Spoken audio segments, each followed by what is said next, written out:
I'm Gerry McQuade. I'm the CEO of BT's Enterprise division, so I have the joy of all my colleagues informing me daily that this is where the revenue will come from 5G.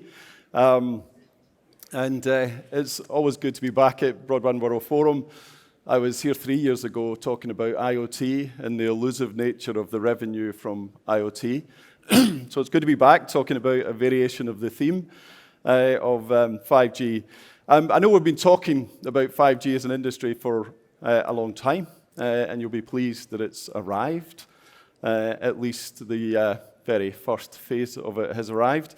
As a UK operator, I mean, it was good that we, I think in Europe, we're very at the forefront of starting to deliver this. We certainly saw it in BT as a landmark moment when we switched on our 5G services on the 30th of May this year.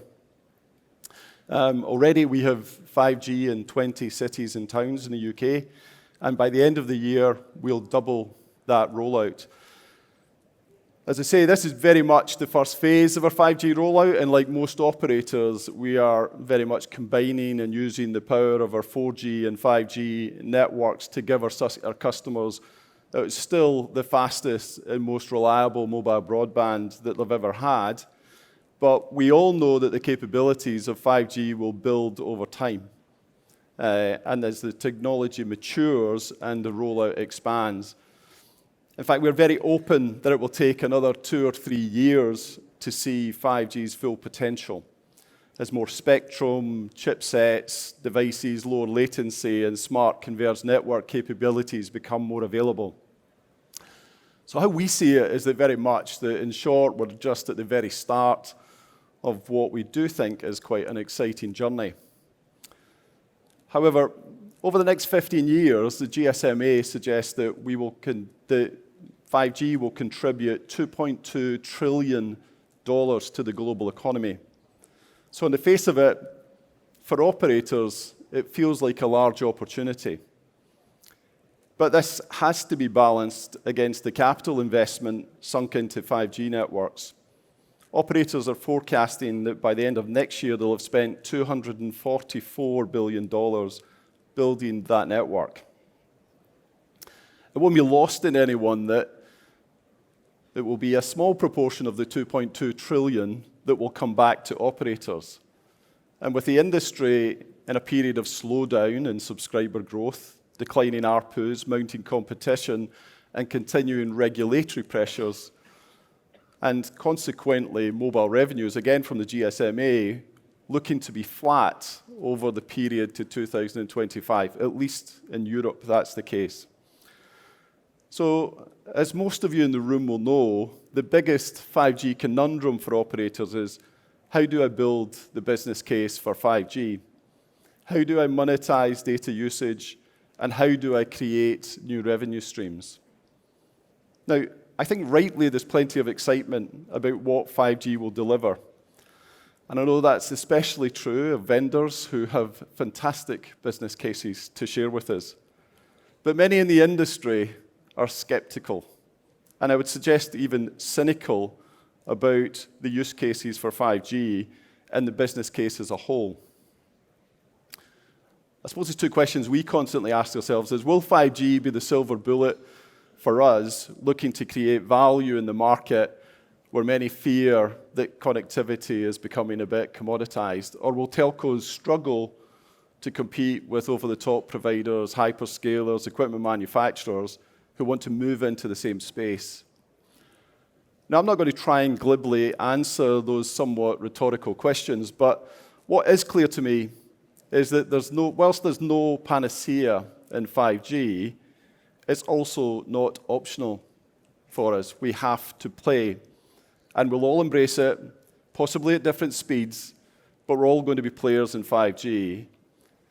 And another given, and I know you all know this, is that telcos probably need to reinvent themselves to get better positioned for the future. And that's not just because of 5G. Last week, we started in our company with a communication about our journey on that transformation. We launched a new brand identity, but we also launched a set of network, product, customer service, and digital skills initiatives to help our business, but also businesses, to achieve their full potential. Our 5G vision, whilst it's not the catalyst or even the major driver in our strategy, it's absolutely key in delivering it. I see 5G as a really key contributor to a once-in-a-generation turning point for our industry. Now, why do I say that? 5G fundamentally changes the model for 3G and 4G, which where it was about download speeds and consumption of internet content for the mobile device. But 5G is designed for a completely different world, one where diverse and large volume of device types need to connect, and not just with fast download speeds, but with high reliability, resilience, and low latency. What we connect, how we connect it, and what we use the connectivity for is about to change radically. We are on the cusp of what I think is a huge generational shift in our industry. 5G is definitely big for mobile networks, but with the move to intelligent software-defined networks, services over fiber only, cloud, IP voice, and a brand new digital ecosystem created with IoT, artificial intelligence, automation, virtualization, data analytics, mobile edge computing. All this will allow businesses to capture and analyze greater and richer volumes of data than before. It will drive elevated levels of knowledge, insight, enabling smarter real-time decisions. Ultimately, helping businesses transform and improve their operations and drive completely new and enhanced customer experiences.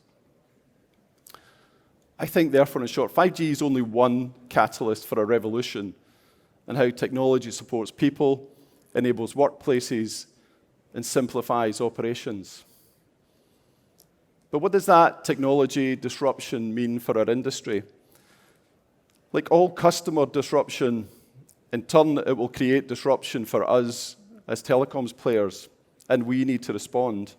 It will necessarily create new approaches that see the integration of a new set of technologies and partners and providers.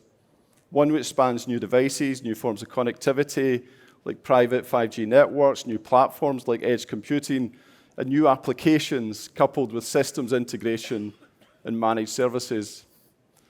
And because that disruption affects our customers, and because what we see is that businesses need lots of support to manage that complexity, we think we'll see about 50% of the value that's created coming from providing the applications, integration, and managed services. I actually believe operators are well positioned in that space, as the design, the integration, and implementation of complex connectivity-centered solutions are actually our natural skill set.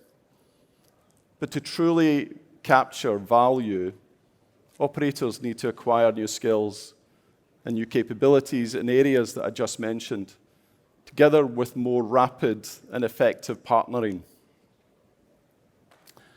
BT's ambition is that we become the leading 5G managed solutions provider in the UK enterprise market. And in common with other operators, we're taking vertical solutions as our approach to 5G. And our approach to this is that we believe a co-creation model working in partnership with customers is actually the key to our success. Because only by understanding the problems that our customers need to solve and also giving them a say in the solutions will we be successful. Only then will we be able to develop vertical 5G solutions which will drive the biggest benefits and drive the biggest impact. So we're working together with our customers as part of a structured co-innovation process. We're already talking with hundreds of companies across a wide spectrum of industries. Last year, we set up a test 5G network just over a year ago in Canary Wharf, which is one of the key business districts in the UK. We thought that companies would come to understand what the fuss was about with 5G. What we actually saw was that companies came with their own ideas. They came with the solutions they wanted 5G to solve for them. And to respond to that, we've created a new customer collaboration and innovation hub to explore joint opportunities with our customers and partners, from startups all the way through to very large businesses and also telco partners. This ongoing dialogue with customers and partners, I think, will be absolutely critical in shaping our managed 5G service solutions and also developing the use cases.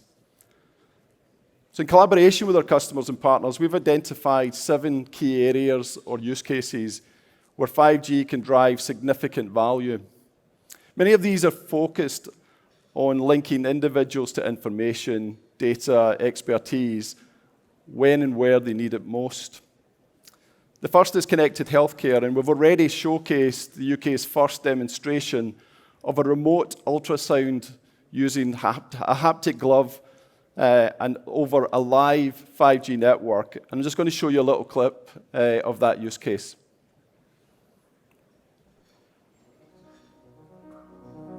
Imaging and interpretation of imaging is very complex. At the moment, you have to come to hospital, waiting in A&E, finally getting your test done. If you don't need to come, clearly it would be very nice to know that. So we've been working on this opportunity of 5G for the ultrasound. That unlocks a panorama of new opportunities. The high speeds of 5G enable us to move very fast. It allows us to use diagnostic technology like this in the home or in the ambulance. This has never been done before, so how do we do that remotely, right?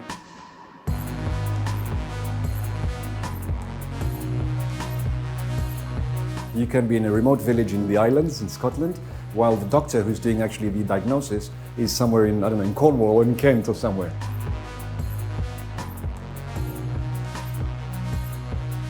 The glove works by signals that are coming from a joystick controlled by the clinician in ED, which then direct me as to which way I should move the scanner.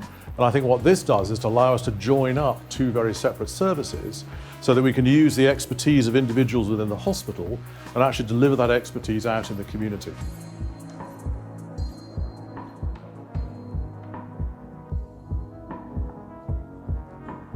If we keep aging people in hospitals, the health degrades. Putting ultrasounds either in the care homes or in the ambulance, you say, well, we don't actually need to move the person, it's okay. I think the ability, for example, to look in someone's ear, even simply. We can now do that and send the images, but to be able to do that with real-time feedback, I believe that will prevent many, many patients with ear problems and needing to come to ENT clinics and hospitals. Us as BT being in the heart of that contribution is amazing. We really want to see that come to life.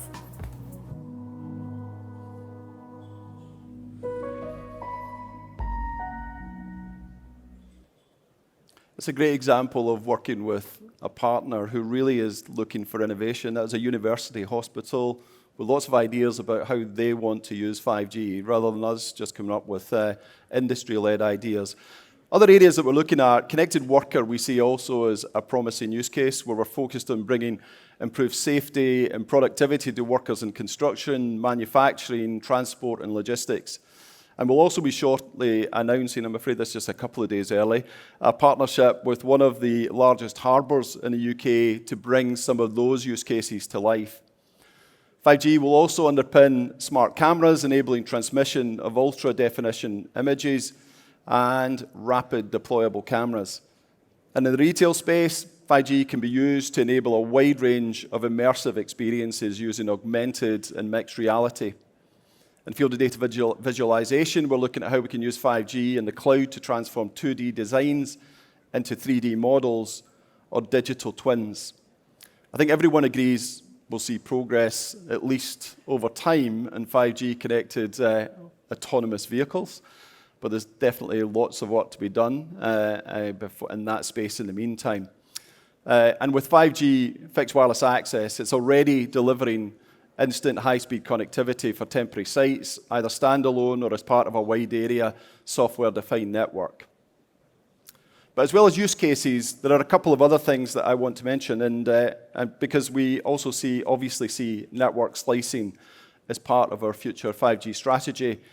And for the non-mobile people in the room, slicing is where the 5G network is partitioned into multiple virtual networks for specific purposes. and by guaranteeing the speed, reliability, and latency of each network slice. That means we can deliver the critical applications our customers need more quickly and efficiently, and through this we can deliver a more varied and highly differentiated services to customers to monetize 5G more fully. In the UK, we've actually gained a significant insight into this by effectively creating a slice of our 4G network to support the UK government's emergency services network. But a common 5G example of this will be in stadiums where the network is configured to provide broadcasters with the connectivity they need to deliver live sporting events without interruption. And we've already broken new ground with broadcast of the world's first live sporting event over 5G, where EE's Wembley in the Cup final this year, we utilised that capability. The BBC in the UK also sent footage of our 5G launch in London's Covent Garden back to their studio using the 5G network. That's the first time a public 5G network has been used by a production team for live TV programming in the UK. So go back to IoT, which I mentioned at the start. We do think, whilst it's not exclusively a 5G domain, as I heard Julie mention earlier, it will definitely be a springboard for the next generation of IoT devices and services. It's really the first standard to support the specific behaviors of low-power IoT devices and deployed on a massive scale, bringing a wealth of operational and efficiency benefits to the energy, utilities, logistics, supply chain, and smart city sectors. And we're already working with numerous companies to use IoT solutions to deliver those rich data insights to improve their operations. As we all know, IoT revenues are being driven not by connectivity, but by devices, data platforms, application, and security. So I genuinely believe operators have an opportunity with 5G to move up the industry value chain if they're quick enough to adapt. This is even more true for operators looking to monetize 5G through mobile edge computing, driven by the explosion that will come of industrial IoT connections. And we think the edge will be crucial in delivering the most futuristic 5G apps and services like remote medical applications. And that's because of its ability to deliver ultra-reliable, low-latency experiences by moving computer processing power away from the cloud and the edge to the edge of the network, closer to the customer and the devices. But all that capability will be a key ingredient in delivering 5G private networks. And we see private networks as an area that will grow very quickly as 5G starts to complement Wi-Fi for indoor connectivity. For example, in large warehouses and processing plants where macro coverage is a challenge, and there is lots of discussion about the relative roles of edge computing, 5G, Wi-Fi 6, or a combination of these. I think what we can say is that the scalability, reliability, inherent security, and in time the low latency of 5G will make it very much high in the priority list of connectivity for machine monitoring and control. Well, the need for the air gapping of such infrastructure so it can't be hijacked over a public network, together with the reliability guarantees, will create significant demand, we think, for private 5G networks. Another driver will be the campus environments where it's not practical to connect via cables. And these are areas that we're actively exploring with our enterprise customers. And I think it's somewhere that network operators are uniquely placed, not least because of our presence in exchanges and macro and small cells infrastructure. So in conclusion then, what we believe is that there is a potential in 5G ushering in a new era for operators, an era where we need to introduce new customer innovation, new service creation, and ultimately we genuinely believe there will be new revenue streams. But to do this, we genuinely believe we have to radically transform by reinventing our business model and acquiring new skills and capabilities. But it also requires an entire ecosystem of partners collaborating and innovating across networks, devices, and applications. At BT, we think companies like ours have a unique role to play in bringing these partners and our customers network, and services together to create new, compelling 5G solutions to help customers enhance the business models or to create new ones that haven't even been thought of yet. So whether you're a vendor, a device or chipset manufacturer, apps developer, or a research body, we're really open to talk. Our door's open, and we'd really welcome exploring that future together. Thank you very much.